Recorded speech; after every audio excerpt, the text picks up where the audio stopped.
Don't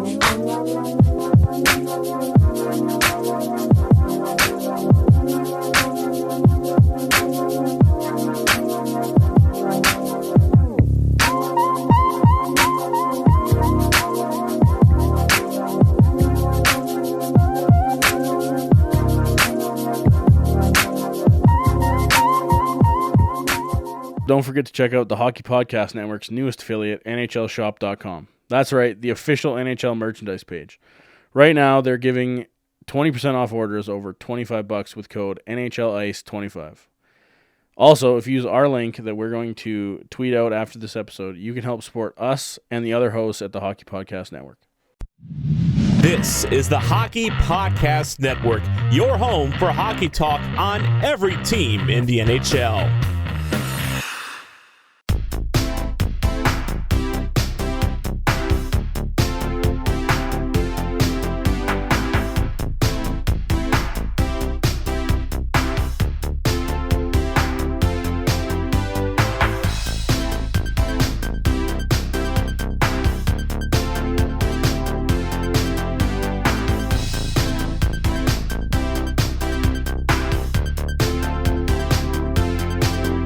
Welcome to Offside by a Mile, the podcast for anything and everything Colorado Avalanche, and the official Avs podcast for the Hockey Podcast Network.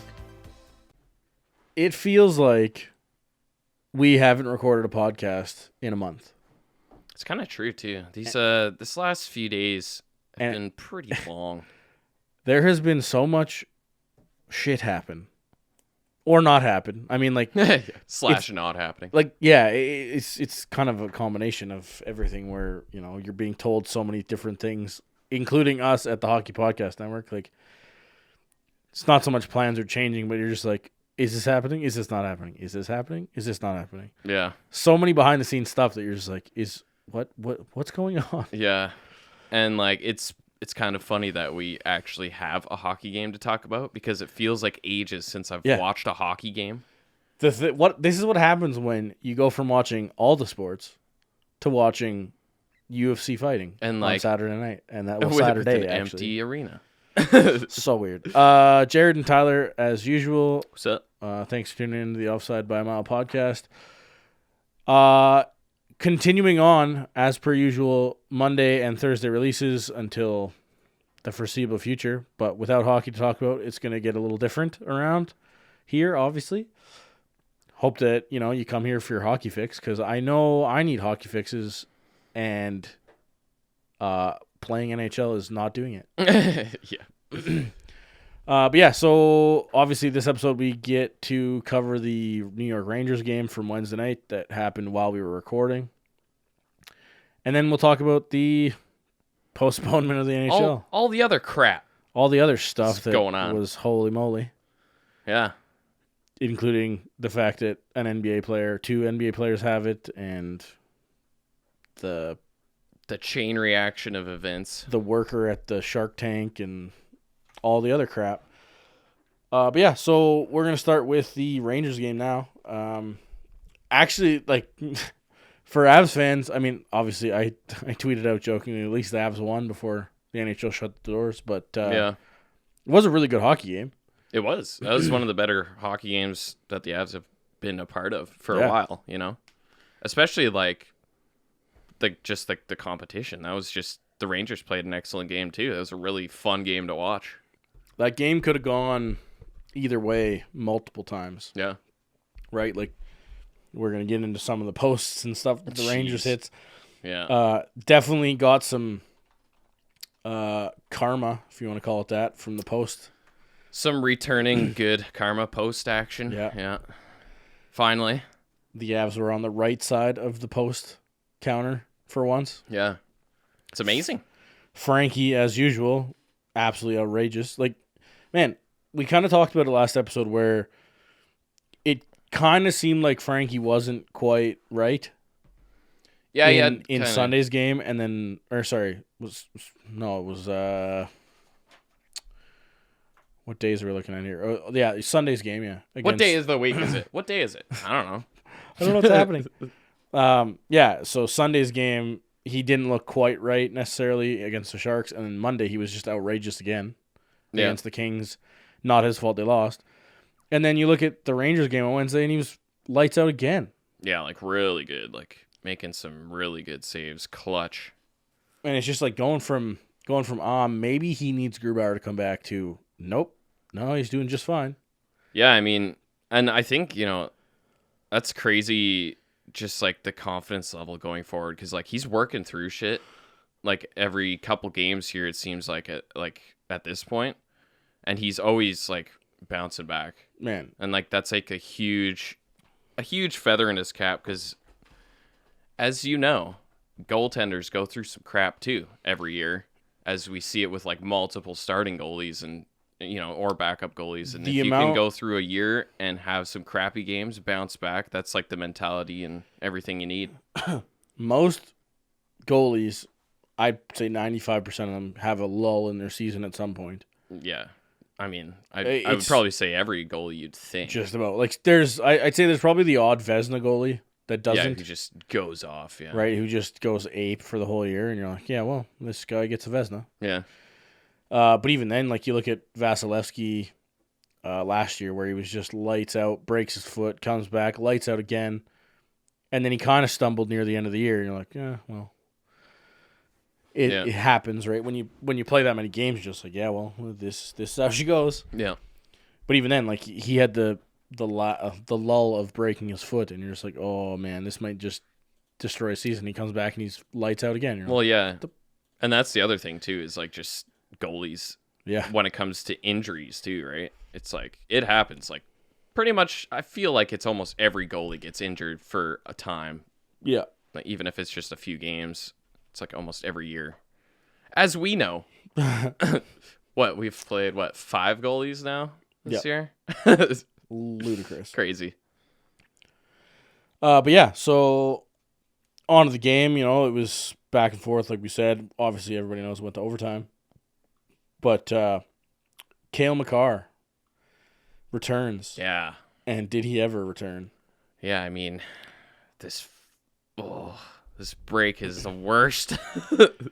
This it's cancellation / suspension of the league is like, couldn't have been worse timing for Cale Makar as he comes into this game and plays like a damn all-star. Couldn't have been worse timing for Cale Makar, but couldn't be better timing for A, lot of the Avs, and B, a lot of the league. I mean, when it comes to the injury front of that's every the team. Interesting thing. I guess we'll get there later, but definitely that is a super. We'll see. Like we don't know what's going to happen. Silver lining for sure. But yeah, it's interesting to think about, especially once we get like the word of whatever the hell's going to happen here. It'll be interesting to. Because lots of teams are in the same boat. Like, think about the Penguins and stuff. Like, injuries. It'll be so weird because, like, if we come back, then it'll be like full rosters for every team. Yeah, it's going to be like the start of the season for most teams. Be interesting. Right? Like, I don't know if he's going to be back. Like, I'd have to look at his timetable again. But Colin Wilson now all of a sudden is like, that's kind of true, yeah. Maybe we do see him again this year. Yeah, I don't exactly, like, they haven't really talked about him very much when it comes to, like, his timeline and everything, so. Mostly because it was, end of the year. Like, yeah, because it wasn't even to be thought of, right? Right, but, like, again, like you said with the Penguins, like, Jake Gensel, same thing. Yeah. End of the year. Like, that was it. Done. Yeah. Well, now it's not. Steven Stamkos. Yeah. Tarasenko for the Blues, right? Like, this is the thing. Like, it's good for the Avs, but it's also good for other teams, so we'll see at the end of the road what happens. But for now, Cale Makar was back, and man, did he look good. Man. And he came back from that injury just a little bit better than the last one. Like, when he came back the first game last time, he did have a good game. I can't remember who was it against. He was fine, but he wasn't Cale Makar. But, wow, he was ready to play. The nice thing to see, too, on Wednesday was the fact that because he was ready to go, I'm not saying he wasn't ready to go the last time, but because he was Cale Makar that you expected, it helped the rest of the decor. Oh, totally right. And I saw that, domino effect going to happen. And, like, you just seen how much we were missing him. Oh, yeah. After a while there, right? Right. And it's just one of those things that happens. And, man, I love you, Cale Makar. Seriously. Which is why I'm wearing my All Hail Cale shirt. Yes. Needs to happen. But, yeah, so early game, We didn't see much of it because we were trying to finish the recording, but started off all right until Zibanejad gets himself on the board. There was the one tweet that I saw from AJ from DNVR that was like, "Oh, first chance of the game by noted left winger Mark Barberio." Oh yeah, Right on. Yeah, Barbario's playing a wing again. That was pretty funny. This freaking guy it's got to be so awkward for him. But man, I don't know, he's man. looked decent. The thing with wing is that your defensive responsibilities aren't not saying they're not necessary, but they're not as front and center. Yeah. Right? So it's just a case of being on your defenseman and then like supporting but not chasing and stuff like that. So it's just like obviously it's a lot easier to go from D to wing than it is D to center. Oh yeah. Right? Well, and yeah. especially fourth line wing, you're generally not playing against like Zibanejad. Yeah. Unless you get a shitty matchup, then you're like, oh god. So at least he's got that bit going for him. But yeah, man, like he's like we said the last time he was on the wing, forecheck is great. Everything like he seems to fit right in. Hey, it kind of works. So I mean, if you're trying to save Cout from my Siri's going off, that's interesting. Naturally. Good job, phone. Yeah, if you're trying to like save Cout from wasting a year of his entry level. Yeah, exactly. I mean, play Barbario on wing. Why not? I guess so. But yeah, Zibanejad gets I don't know, it doesn't look great, but man, that is a good shot. Yeah.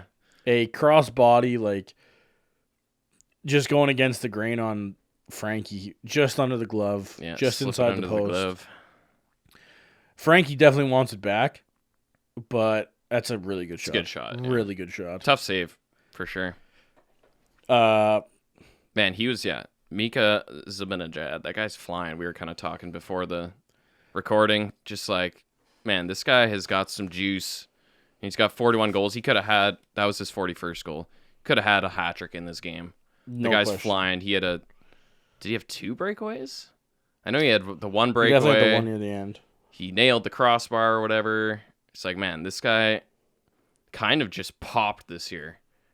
And I mean, it probably doesn't hurt that he's playing with people like Panarin and stuff to set him up. But like this guy with his nice flow, his nice hockey hair flow. Yeah. He's flying out there this year. And I mean, depending, I guess, what happens the rest of the season, I don't know how many games we're going to be playing or / if, knock on wood. So he's got 41 through 57, which means he hasn't played the whole year, obviously. Which is also even crazier. If you give him another 12 games, though, he's on pace for 49.6 goals.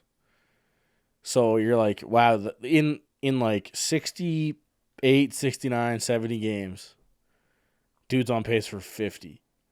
On a team That's like insane. On a team like the Rangers, who are not expected to do nothing per se, kind of just regathering. Expected to be, outside the playoff picture looking in. And when you combine Zibanejad's performance with Panarin's, you're just like, man, those two are right there. I'm not saying the rest of the team's done nothing, goaltending, all that. But those two guys are pushing them into the playoffs. Well, that's the core right there, right? Definitely. Like those are the players you build around. And you can tell that they are going to. Oh yeah. And they're starting to. And they got like some pieces like Fox on D and all that. And age-wise, they're very similar. Yeah. So, I mean, that's a good pair to build around. And, I mean, who knows what they have in store for them the next couple of years even. Yeah. Like, they might be pushing here. They got a pretty tough division. But, I mean, actually, it's not the craziest division, that's for sure. But, I don't know, man. The Metro's... I mean, actually, it probably is the craziest division. The Metro, like... I'd say the Metro's the best division in hockey right now. Yeah. So, and yeah. But yeah, I mean, as we sit, they are 2 points out? And it's crazy to think that because earlier in the year, they weren't really challenging for anything. No. And then they kind of had this upbringing lately. So, I mean, yeah, don't really know how many games we're playing, so it's hard to like. And how many games we're playing? What exactly the NHL is gonna do? Like, yeah. As for now, it's postponing the season, so they plan on picking up where they left off.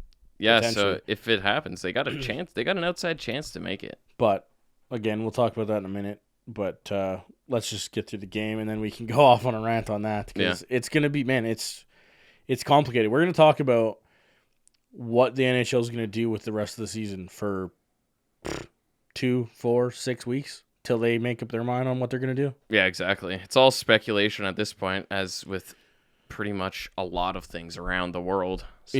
It's the NHL. They want to make their money. Yeah, exactly. They want to play their games. But the question is, how do you get that to happen? Yeah. And if I know anything about Gary Bettman and the NHL's office, some teams are going to be pissed off about it. For sure. I mean, yeah, I don't even... The Avs may be one of them. We will see in short order. Well, actually, probably not very short order. It's going to be a while. I'm sure it's going to be a while. It's going to be a long process for sure. But yeah, so anyway, 5-ish minutes after Zibanejad scores, Tyson Jost gets on the board again. On the power play. Again, kind of similar to last game's power play goal, where not much of a power play goal. It's just a rush shot. Yeah, it's just a high-quality rush, yeah. But, man, Tyson Jost labeled that thing under the bar. That was a beauty. Beauty shot through a partial screen. Georgiev just gets beat on. Like, it's just a really good shot. With a puck that's up on edge, and you're just like, sometimes those go well, and sometimes those don't. The old knuckle puck, yeah. That one went well. When you can, like, catch the wrist shot, and, like, it doesn't, like, go under the puck, and the puck just sticks to the stick. It's just such a weird... It's crazy. Because you don't really get the flex on it either. Yeah, like, it's just an awkward shot, and it must be, like, super awkward for a goalie, too. Oh, it's yeah. Like, puck's on edge, and you're just like, oh, God, where's this going to go? Well... Because you don't because it's not a normal shot, it doesn't read like it's going straight. Mm-hmm. Because of the way it's flipping, you feel like it's moving. And then it's basically just please hit me. Yeah. Please hit me with that. Or miss the net, one of the two. And he didn't. Cale Makar picks up his first assist of the night. Landeskog's on it too. Really nice shot by Jost. It's just I don't know. He's just been feeling it lately. Him and Compher, we're kind of criticizing them at the halfway point of the season that we needed more from them.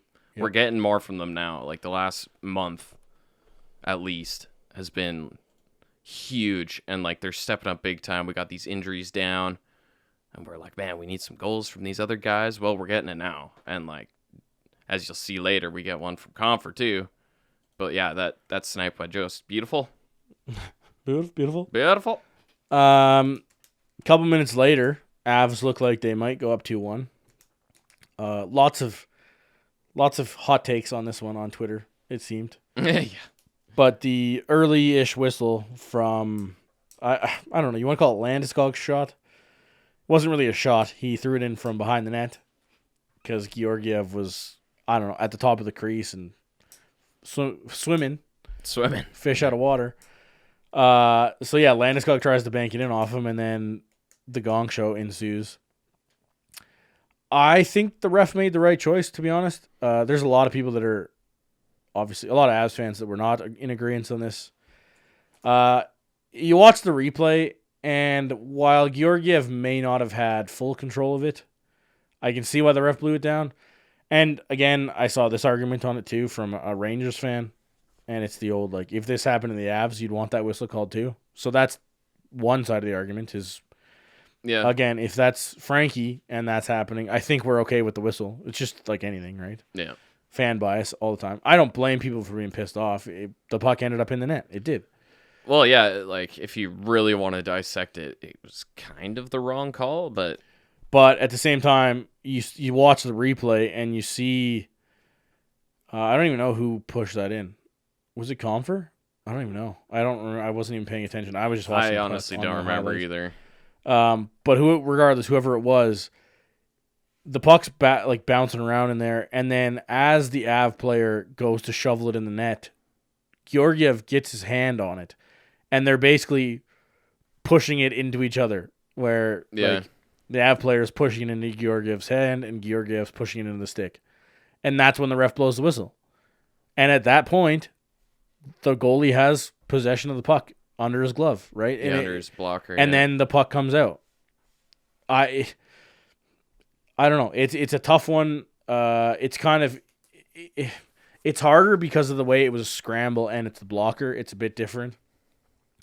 But again, there's plenty of times when that happens and it's just a shot. The goalie puts his glove down, gets the puck under his glove for that split second. The guy comes in with his stick and bangs it out, and then the puck's loose. Yeah, that's the other thing is refs are also there to protect the goalies too. And when they get a cover up, it's like, man, you want sticks flying in at your like hand. Right. And it's a gong show, and I mean, we can talk about that too in a bit where Frankie loses a blocker, no whistle. So it's like, right.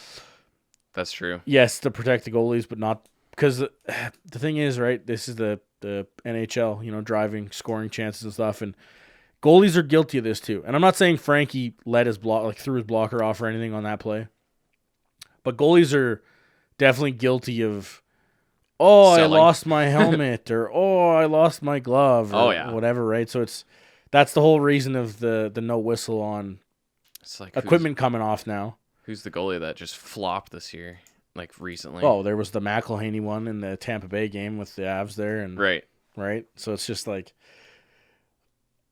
goalies a lot of the time have some of the most battle on the ice, but at the same time, and I'm not saying McElhaney's a diver, but there's times where they try and sell it. That was kind of a dive, right? Like, I mean, there's you look at goalies that get hit in the face and their buckles just blow off, and or in my personal case where I don't have an actual chin strap on my helmet, so when I get smoked in the face, a lot of the time my helmet just flies off. Yeah.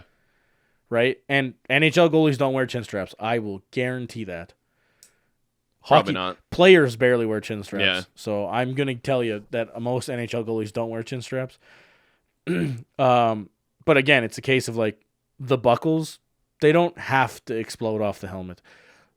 Sometimes they do, because there's a lot of force that come into like headshots on goalies, but you know, and then like, the buckle's loose, and the goalie just flings his helmet off instantly, right? Yeah, like, totally. Oh man, and I get it. It feels weird, and I'm not gonna bash goalies, but there's times with goalies where you're like, you're suspicious. Yeah. Players too, right? Everybody's the same. Everybody's just trying to. You got to get every edge you can. Yeah, exactly. You're trying to. If you ain't cheating, you ain't trying. I'm not saying this is cheating, but you're trying to gain an edge every time. But yeah, so like I don't really think this was necessarily the wrong call on the whistle.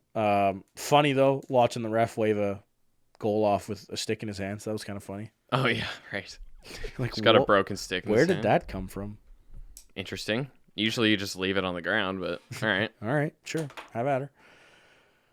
But yeah, so there was that. Couple more nice saves by Georgiev and Frankie to end the period, but you know, scores 1-1 after one. Second period, pretty early in the second, Vlad Nemestikov on another power play goal. This one more naturally a power play goal. Yeah, actually set up. An actual setup power play. Really nice shot. Really nice screen by I think Compher. It was Compher this time. Yeah, JT Calvert. Yeah, his butt cheeks right in Georgiev's face there. It's prime time. I was worried that he was too far in Georgiev's grill on this one. He was like as close as you can get. Yeah. Because he was like feet at the top of the crease. Yeah. Like, ass cheeks in the face. Yeah. And I thought it might be one of those ones that gets reviewed, but then Georgiev didn't even get mad. So I was like, I guess not. All right. Where's the selling Georgiev? Georgiev. Freaking Georgiev. But yeah, so again, really nice screen by Compher. Yeah. Good shot by Nemestikov. Yeah. And good for him that he got another one. Man, he just fits so good. I know, right? Like, and they said this on the broadcast about how well the trade worked out. Mm-hmm. But it's the risk reward from Sakic on a lot of these depth moves that he just freaking nails out of the park.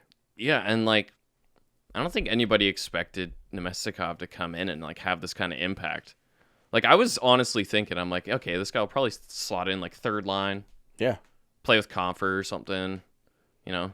do a little bit of stuff, like be a hard forechecker, get some cycles going, not like playing top line minutes, sniping some goals in. Yeah, like some important goals that he scored too.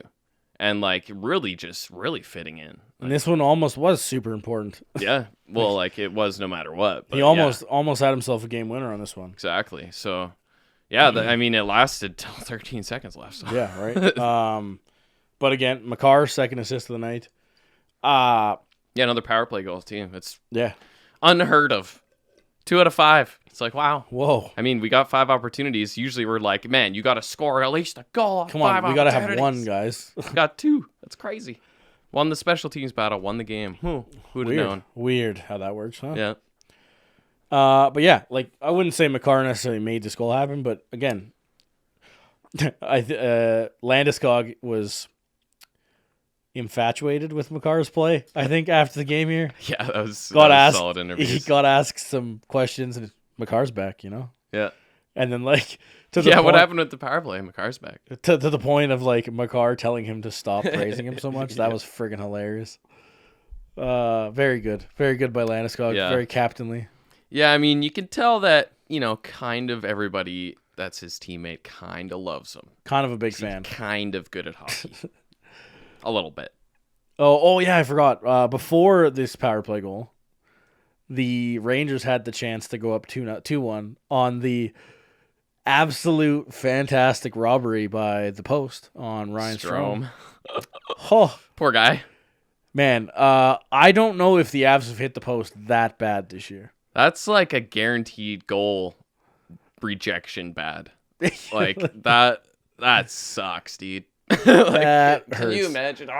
I'd be so mad. And then kind of funny watching on the broadcast where they're talking about how, like, when they go to the bench and they're watching video, like Ryan Strome's on the bench watching video, and they're like, right. "Oh, they're probably he's probably watching how he missed that goal." It's like, no, I guarantee you he's not, actually. Pretty sure he never wants to see that in his lifetime again. He is burning the tape of that one. Like, yeah, someone's going to watch that on an iPad over and over. How did I fuck this up so How did bad? I miss the empty 4x6 and smash the post? No, I'm pretty sure he knows. He just fucked up. Legit a freaking completely wide open net, and he's about 4 feet away. Smashes the left post. Like, oh, that's embarrassing, dude. The only thing that could have been worse is if he fires it across the crease. Yeah, that would be worse. Yeah, that's true. Yeah. Man. That's embarrassing, though. That was a 2-1 game for sure, and he just flubbed it. Yeah, that's a throw your head back and cry. Another post crossbar this time for Zibanejad a little bit after the goal here. Yeah. Really good chance by Zibanejad. I don't think this was officially a breakaway. It's pretty close, though. Pretty much, yeah. Pretty nice move. And he goes backhand, and he looks to go shelf, and he beats Frankie shelf. I think Frankie might have got like a tiny piece of it. Yeah. And then, man, just crossbar out. And you're just like, oh, this is what it must feel like to play the Avs. Yeah, right? It's just like, oh, thank God. Thank God the post's there. That's what every team says against the Avs this year. It's like 3 or 4 a game. I wonder if what the good post counter is. Legitimately, I don't think we've gone a game without hitting the post. No. Because I'm pretty sure we hit the post in this game, too, at some point. I can't remember when. I can't remember when and why. But I know it happened. Classic. Yeah. It's ridiculous, man. Good post 50. The counter is at 50 for the good posts. Oh, my God, dude. That is so far behind. We're at like 90. Almost 90, I think. Let me... shit, dude. That's ridiculous. We're just too accurate. We're too damn accurate. Man, there's too much ODR playing posts in the summertime, and, I can't have this. Unbelievable. Bad post 88 is the last one I think I see. 88. I think there's 89, though. I swear I've seen 89. 88 or 89 to freaking 50. Man, maybe they didn't hit the post in this one. Yeah, maybe not. I mean, maybe we're just too used to it happening. We just think it happens every game. It feels like it does. Yeah. I think I've got like a nervous tick now. Just every time I hear a post, I'm just like, Jesus.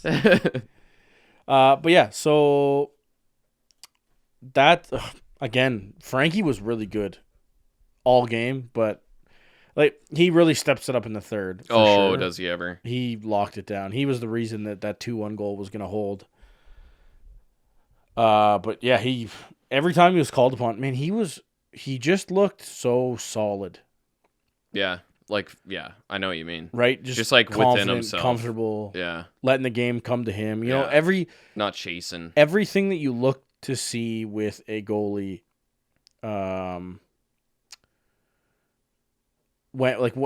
everything you look to see with a goalie that when he's confident and to give you comfort and all that kind of stuff, right? Definitely. You look at Hutchinson, the game he played, the first shot, you're like, oh God, he is fighting it already. Yeah, right. Yeah, it gives you that unsettling feeling. I feel like, most, especially, the last couple months, most games you don't get nervous having Frankie in there.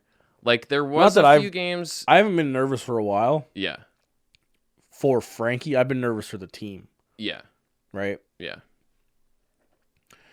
But yeah, so end of 2-1. Avs should be 2-2 easily, maybe 3-2. Right. I mean, yeah, like Zibanejad could have already had like a damn hat trick. That being said, Georgiev kept some out too that shouldn't have. I mean, yeah, it was a good, exciting game. So it was definitely a good one to end the season partially on. Yeah. Hopefully not. Third period, man. I don't even know. Frankie, and Frankie. Frankie was insane in this period. That blocker, the play where he lost his blocker was 2.5 minutes in roughly. Who the hell came across? Was it Zibanejad? Maybe. Or was it? I don't remember. But regardless, Ranger guy comes across the net. Frankie makes the save, dives across. His blocker gets caught up with Buddy's leg and then ends up behind the net. Yeah, it was like his stick. It was his stick, and he just like did not want to let go, and then his blocker flew off too. So there was that. Then there was the penalty shot and ensuing garbage play. Right. With like that was a couple minutes later, 4:40 or something left. Or sorry, 4:40 into the period. Yeah. Compher, I believe, right? Nieto. No, Nieto's the one that gets the penalty shot, and then there's the freaking garbage. Who the hell? Oh no, sorry, it was way later. It was way later when Lemieux hits him. Sorry, I was thinking it was the same whistle as the penalty shot. Wrong play. But yeah, Nieto gets the penalty shot. Definitely a penalty shot. Like definitely 100%. Did not surprise me at all. Yeah. Unfortunately for Nieto, again, kind of like Nichushkin the other night, which is they brought it up on the broadcast too. It's like, I haven't seen a penalty shot in game for a long time, and now it's back-to-back games. Sweet. Yeah. But yeah, Nieto, I don't know, didn't really come close on this one either. Yeah, it was just a good save by Georgiev. But yeah, it was nice to see right after Nieto gets hooked on the breakaway, he like goes to the corner to get the puck, gets freaking rocked, and then Coutts like, hell no, bro. Yeah. Steps up, freaking rookie Kraut. Jeez. I can't even remember who he fought, but kind of fought. It was just good, Brendan Smith, who took the penalty shot too. Or sorry, took the penalty for the penalty shot. Yeah, exactly. So, it's just good, You never question just everyone's got each other's back on this team, multiple times, people stepping up. Landeskog does it all the time. I was remembering this scrum as the result of Lemieux's hit, not that. It's been too long. Again, it feels like it's been a month. Man, I know. It's weird, man. My brain's so weird. But yeah, so, Cout and Smith go off for coincidentals 4-on-4 after this, but which is kind of weird because I'm not. It was 4-on-3. Well, no, because it's a penalty shot. But it ended up 4-on-3. Yeah, because Panarin takes a hooking penalty after. Oh, is that what happens? Yeah. Right. Like you're right. 20 seconds later. Right, you're right. But I don't know if that was the right call because it's just weird with the penalty shot being in there. Because if it's 2 penalties on 1, it's not 4-on-4 plus the 1 where it's 4-on-3. Yeah. Because basically the way this works for the NHL is the fact that because coincidental penalties don't really do anything. They don't really deter anybody from taking penalties. It's really dumb. So what the NHL did was made it turn into 4-on-4, open the ice, create scoring chances, whatever.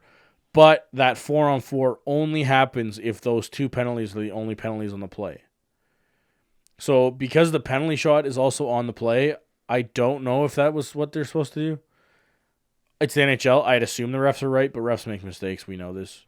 I'd assume they made it right, but it's weird because if it would have if that wasn't a penalty shot, and it was a 2-minute penalty, it would have been 5-on-4, and those would have been coincidental penalties. They would have just been in the box. Yeah, that's true. Right. So it's I wondered when it happened. I was like, Well, and it was also interesting just because usually, but I guess it's just because the opposition touches the puck right away. But it was just weird because it was not instant, right? Yeah. Because the Avs got like the puck back for a sec.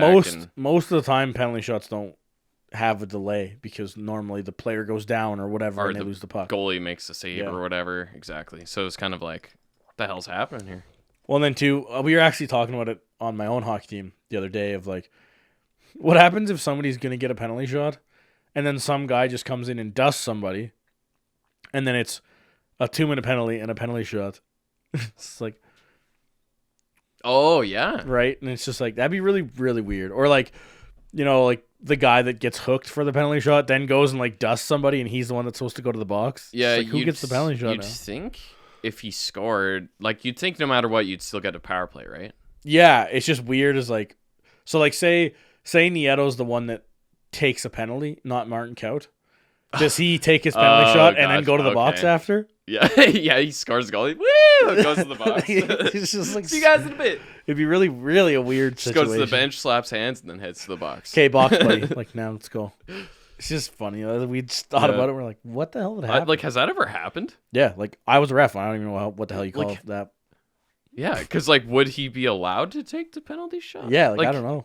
Probably. I don't know. I don't know. Let us know, people. Has that ever happened? But yeah, very odd one. But that didn't happen. Anyway, Nieto misses the penalty shot all as well. Mm-hmm. Now I guess we can talk about the Brendan Lemieux one, which is after Donskoy takes a shot. Yeah. And I don't know, 2 steamboats almost, and Lemieux just smashes him. Now it's not head contact like they said in the broadcast.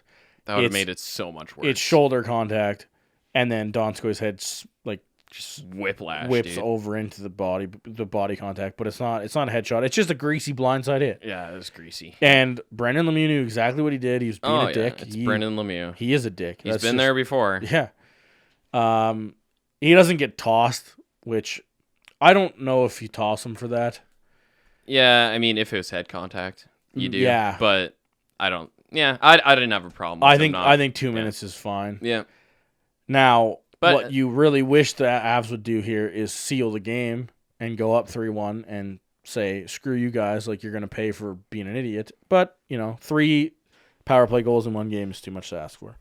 Yeah, I mean, I don't know if we've done that all year. So, yeah, anyway, they kill that penalty. Now there's like under a minute left when 6-on-5 when they pull Georgiev. And the Avs looked really good. Oh, I forgot. There was Frankie's crazy save. I forgot. Oh, 10 minutes, like halfway through the third. Like calf save. Yeah, like absolutely bonkers save from Frankie there. Yeah. Side to side and seals the bottom. Just stealing that goal away. Yeah. 100%.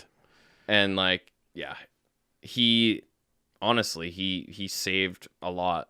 The perfect play, like the perfect move from the Ranger guy. Yeah. Perfect. Yeah, I mean, that's exactly what you want to do with that huge Frankie side. Frankie has to respect the one-timer. Yep. So then the guy goes to the other side, and Frankie just desperation splits. Unreal. Yeah. Really, really, really nice save. And on top of that, the fact that he holds the rebound. Yeah. You're just like, oh, okay. Yeah, and he had, I guess, that other play where he holds the post, which is kind of nice. And he's just like, he was just so solid. And he's got, I've noticed that too. His ability just to hold, he's got strong legs, dude. Just hold his ground anywhere. Like I've seen him, it's happened multiple times this year where he's holding that post. So it's important. But yeah, so Anyway, last minute of the game, Avs look to be holding it, and no fault from Zadorov on this one. We are absolutely not going to chew out on this one. He is exactly where he needs to be. And he would be a guinea pig on this one, and I would bitch at him if I could. I just can't really. The only thing he could have done better on this play is push Buchnevich away from the net. Yeah. Like, kind of, instead of direct, like, and Buchnevich is doing the same thing. He's pushing Zadorov into the net. Zadorov's probably trying to push him away from the net. Yeah. Where they end up just driving down the middle. Because this pass from Panarin just as easily could have gone off Zadorov and in the net. Yeah. Yeah, right? He's just hucking it at the net, hoping for something. But, absolutely, and I'm not going to say Buchnevich didn't mean to do this, but he definitely wasn't. He was just trying to get the puck, like get something on the puck and put it in. Because all it had to do was hit him. Yeah. Didn't matter where. But the fact that it actually does hit him in the stick is ridiculous. And it comes in like perpendicularly. The tiny side of the puck hits the shaft of the stick. What? Like, it's so perfect. It's ridiculous. It's like unreal, and man. What's even more ridiculous is that's Panarin's 63rd assist of the year. Yeah. Yeah, he's absolutely slaying it. Like, I have him in 2 hockey pools, and my God, has he been fired this year. Keeping you afloat, huh? Yeah. Yeah, so tie game, 13 seconds to go. Like you said before we recorded, just hoping and praying the Avs don't blow this one and lose in regulation. Yeah, I just, because there was a chance. I always get that sketch feeling now, just from earlier in the year, just of blowing third period leads. There was a chance. Yeah. So it was a little nerve wracking. Avs go to overtime, and the Cale Makar show starts. Yeah. This is where the Cale Makar show really started. Yeah. He was on the ice for like 2 minutes of overtime, and it felt like the entirety of overtime. Yeah. And man, he just... Actually, it might have been like a minute and a half, because there's only 2.5 minutes roughly in the overtime where this goal goes in, but like... Yeah. He was dominant while he was on the ice. Yeah, like you think he's dominant and controlling on power plays and stuff like that. When you give him enough ice, like 3-on-3, this dude... Oh. This is why before he got hurt, when him and McKinnon were out, like, and the Avs didn't do well in overtime, it was frustrating. Yeah, for sure. Yeah. Right? Where they just like kind of skate around. You're like, guys, you got to force it. Like, I understand puck possession is good, but like, especially we're trying to win the game here. Especially that's like how they play. Yeah. Especially McKinnon, right? That's why it was frustrating early in the year, just even watching McKinnon in overtimes. It was like, dude, you force plays 5-on-5. Yeah. Why aren't you like getting on your jets and forcing it now? So, did not have to see that in this one. Makar early in overtime takes the shot, knocks the stick out of Georgiev's hands. Yeah. And then accidentally on purpose, just like smacks the stick out of the way. Oh, am I hitting this stick? Oh, this stick's in my way. I'm going to make it go away from the goalie. Like a dick. Yeah. I liked it. It was funny. Made me laugh. But then, with, I don't know, a couple minutes left, just over 2 minutes left in overtime, Makar fires a wrist shot that looks like he scores on, which would have been a very weird one for Georgiev to miss. Because it was a wrist shot from the point. Like, not a whole lot of traffic in front. Looked like he was there. And then you see the other angle, and you're like, oh my God, what a good tip by Compher. Yeah, like, that's got to be one of the best tips I've seen all year. Like, just the way to be skating away and reach behind and actually tip it like that perfectly. Like, too. actually get a piece of it. And yeah, that's the thing, right? And that's probably luck, the fact that his tip was perfect. Probably. Because if he gets too much on that, it's right in Georgiev's chest, rebound, probably to nowhere. Nothing happens. Or he gets a weird angle and it misses the net. Yeah. But instead it goes perfectly just off his shoulder and in the net. Yeah. Like it only moved like 2 inches. Yeah. And that's probably like the best tips, right? Yeah. Well, yeah, because Georgiev's going with his glove to catch Makar's wrist shot. Yeah. And all of a sudden it's out of the lane and it's in the net. Yeah. Really nice. My favorite part about this, though, is the fact that the in-arena announcer announced the 3 stars and announced that JT Compher was the first star of the game, and Cale Makar comes out on the ice. That was embarrassing. It was a very weird 3 stars, because I believe it was... who the hell was it? I think Nieto. No, it's Makar. or no, Nemesnikov was a star. I think he was and third then star. Frankie. And then Frankie, who deserved to be. Probably should have been first even. I think I think Makar was pretty to damn me good, though. the 3 stars on this one are probably Makar, Frankie, Compher.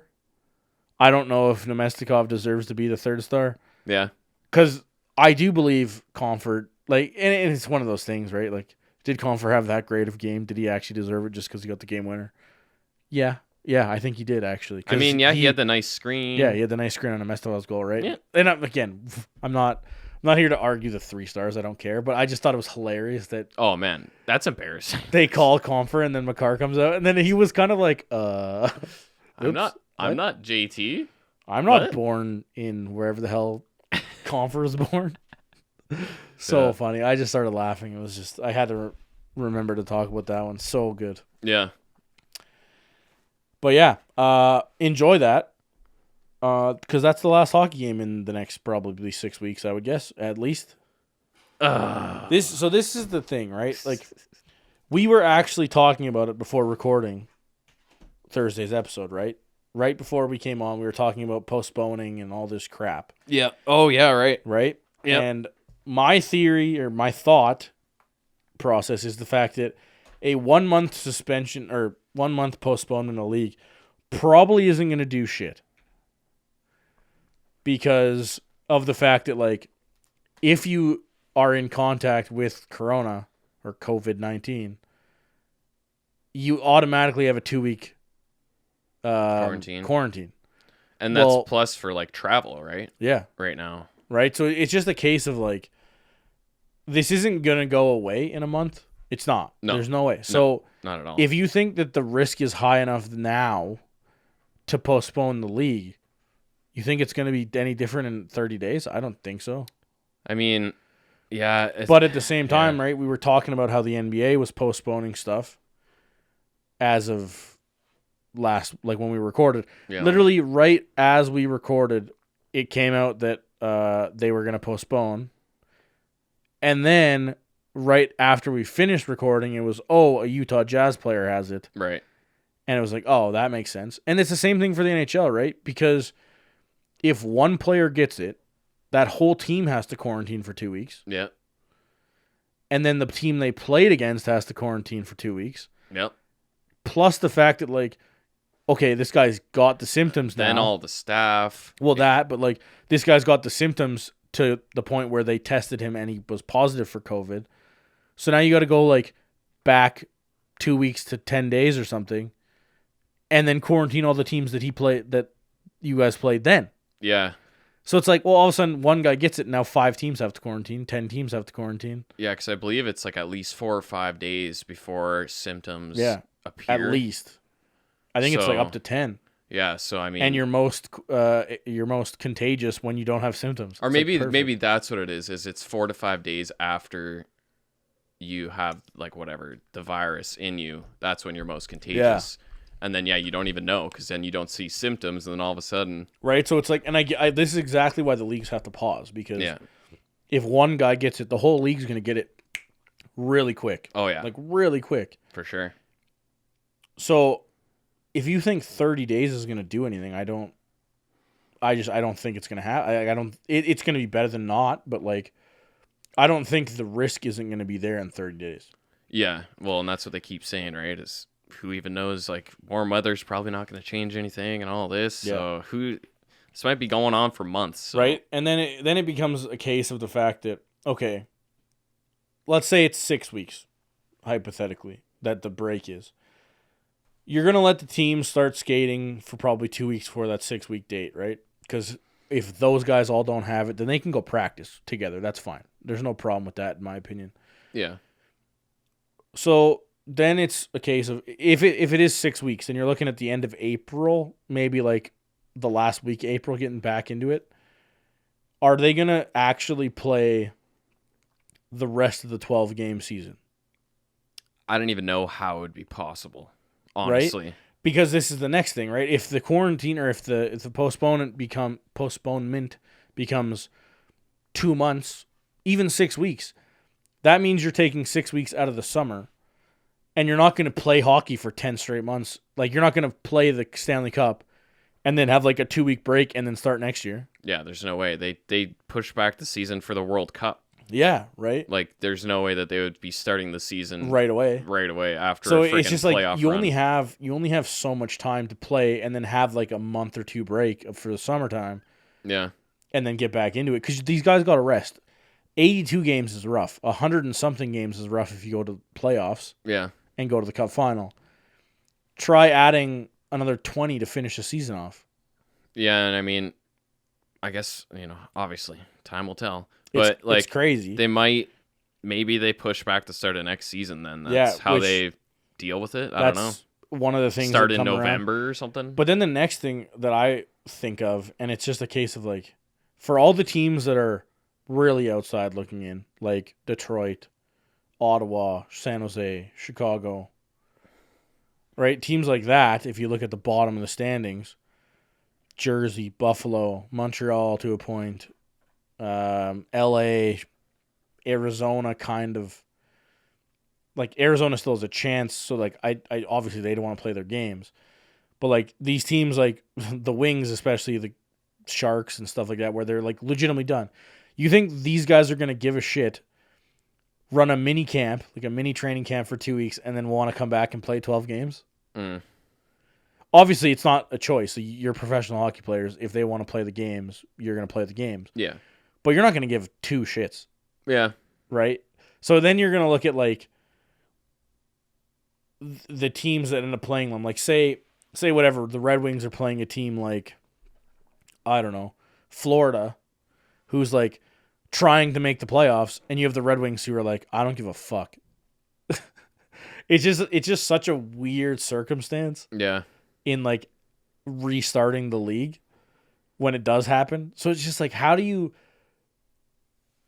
choose what games to play and what games not to play kind of thing, right? It's obviously a super complex issue that we're dealing with now. Well, yeah, that's the thing too, right? Yeah, it's like, and then there's if they play a portion, like, yeah, how do you decide something like and then there's the option of like, okay, what happens, like, what if you do like teams that are within a couple of points of the playoffs and the wild card positions, like, do you play a play-in tournament?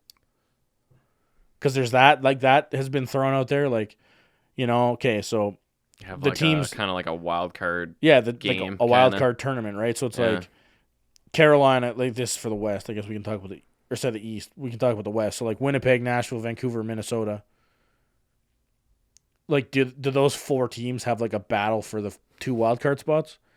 But then at the same time, it's like, okay, but Winnipeg has 80 points. The Flames have 79. Yes, different divisions, but the Flames could just as easily be in the wild card tournament if Vancouver had 2 more points.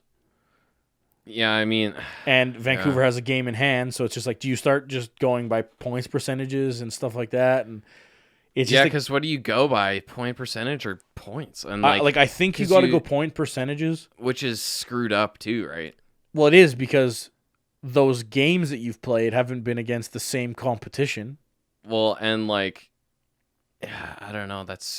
It's so weird. I don't even. Yeah, what do you even do? Because those are like, we've said it before, right? Imaginary points, right? Yeah. It's like we have the points though. They don't have the points. Just because you have games in hand doesn't mean you're gonna win those games in hand. Or like, again, Vancouver's most likely not gonna get 1 point in that game in hand.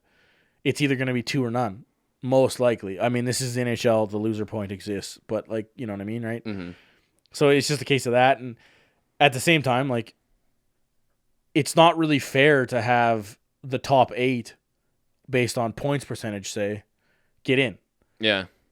Because a team like Winnipeg, I think I read they're like something like 1% or like 0.01% lower than a team like Vancouver. Right.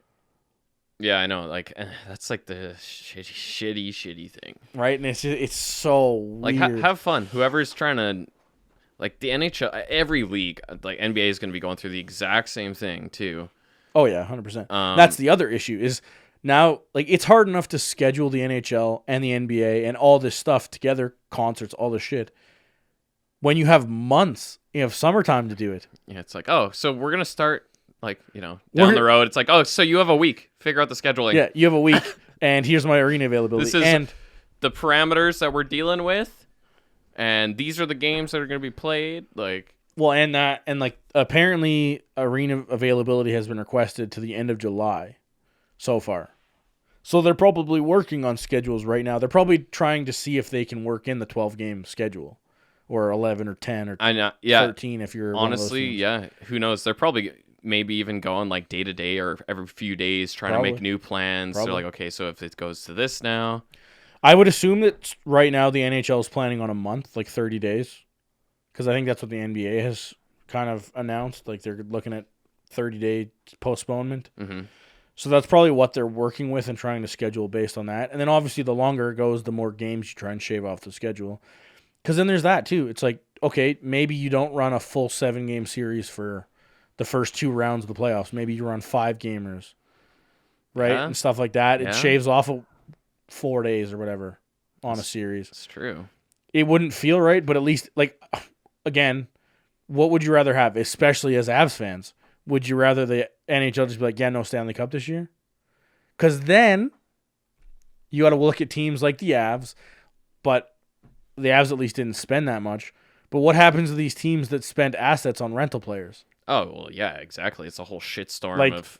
Yeah. Tampa Bay has spent first-round picks on their rental players, right? And you're just like, man, that is rough if you don't even get to use them.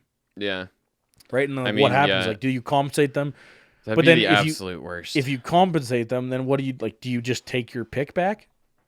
Like, do you just be like, actually, LA, you don't get these people's first round picks or something, right? Like, it's just like super weird. Yeah, I guess you look at Toffoli in Vancouver, right? It's just like, does that pick all of a sudden just not happen? Like, does that trade just go back? If you want to like go that skeptical, or like not skeptical, but like that into it, how the hell do you decide draft order? Yeah. If they cancel the season, yeah. How the fuck do Is you it do just that? Points percentage all the way up? Like, Yeah, like it's like, who won the cup? Who gets last pick? I don't know. Boston, because you had 100 points, you're gonna get get last pick, bitch. You get last pick, but you don't get the joy of winning the Stanley Cup. So yeah. Sorry, right? It's just like so complex. So like, yeah, this has never happened. Like that's the crazy thing too. Is like this is our info. Like we don't know. It's all skeptic. This hasn't happened since like the 1919 season or whatever when right. Spanish flu took the NHL, like the cup or the Stanley Cup away. Right. We were looking at that like, right, has this ever happened? Like they're other than like the World War years where they completely canceled the league. Right. And again, this is the other thing. It's sports. Nothing matters with sports. Compared to the health of people. 100%. Right. Like again, awarding the Stanley Cup or having thousands of people die. No brainer. Obviously, no brainer. Stanley Cup. No, kidding. But at the same time, right? This is the flu, just a aggressive version of the flu. Well, so it's not just really flu, but yeah. Well, it is basically the flu. Well, it's respiratory. Yeah, but so is the flu.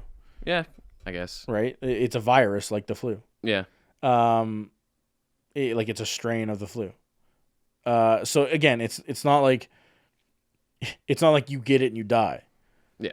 But at the same time, I have grandparents, I have parents, I have family that's old and more at risk for dying to the flu or this. Mm-hmm. And I don't want to see that happen. I don't think anybody wants to see that happen. Yeah. So all these people that are like, oh, this panic and stuff is bullshit.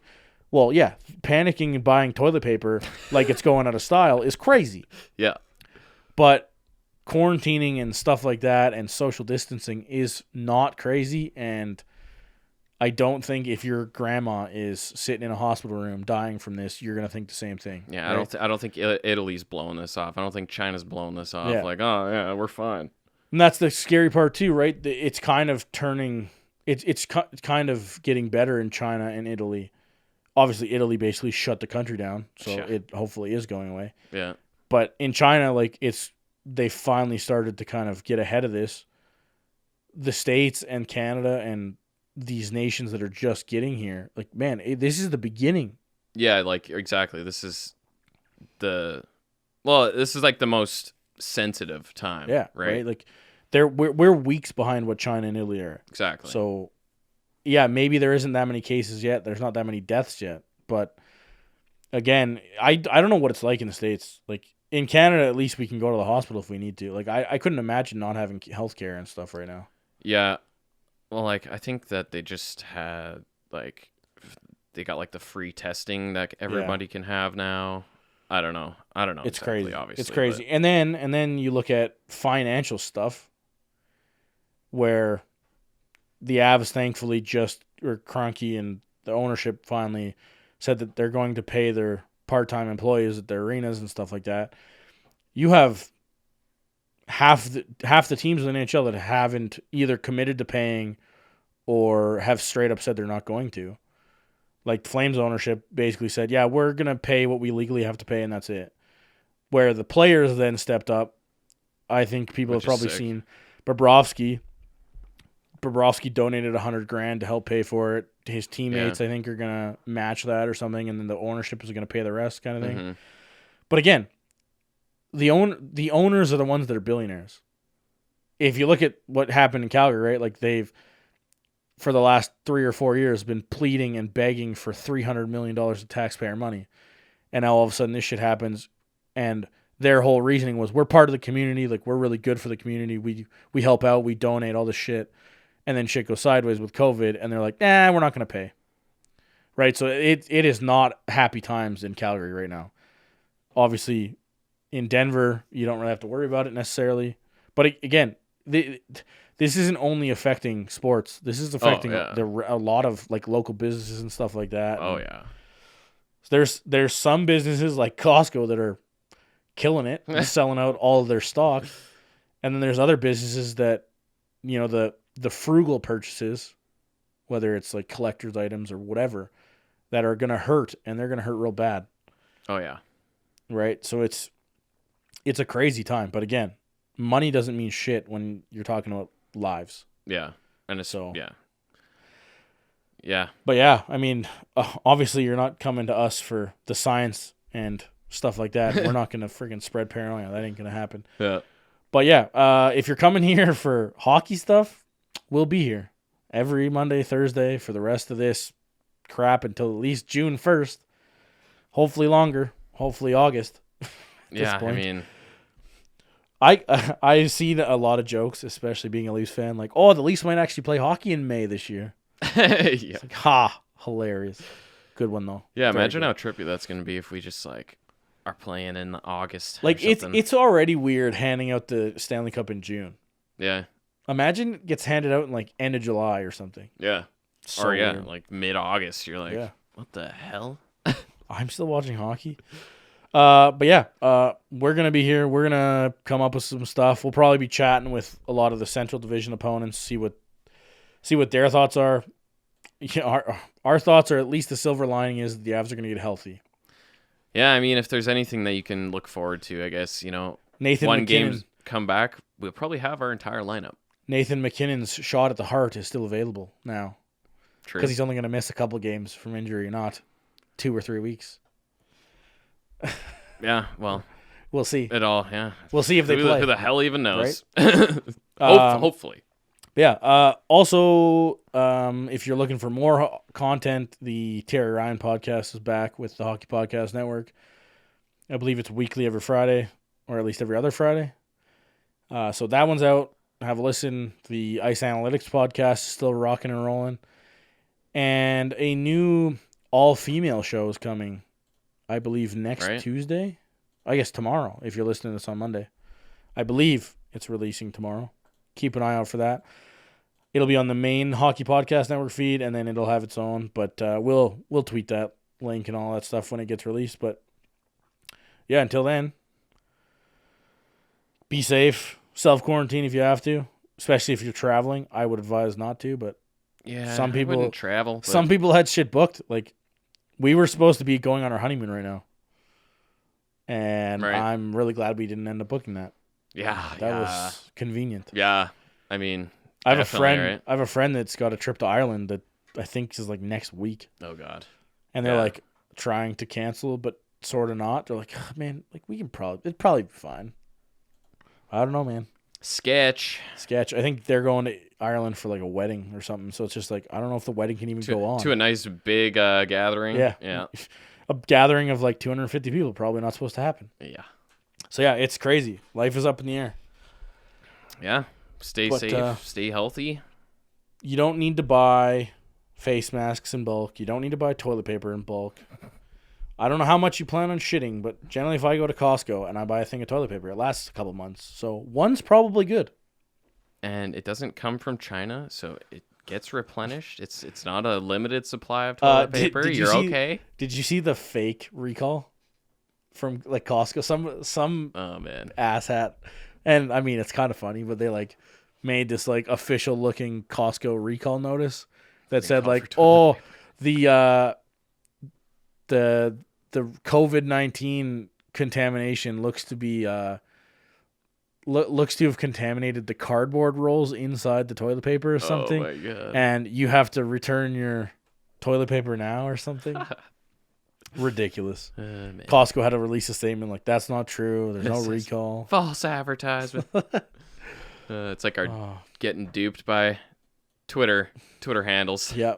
Fake Twitter handles at trade deadline. Yeah. But yeah, so until then, we will catch you on Thursday with a bit of an interesting episode with, I don't know. We'll find out what we're going to talk about. I don't know. I don't know yet.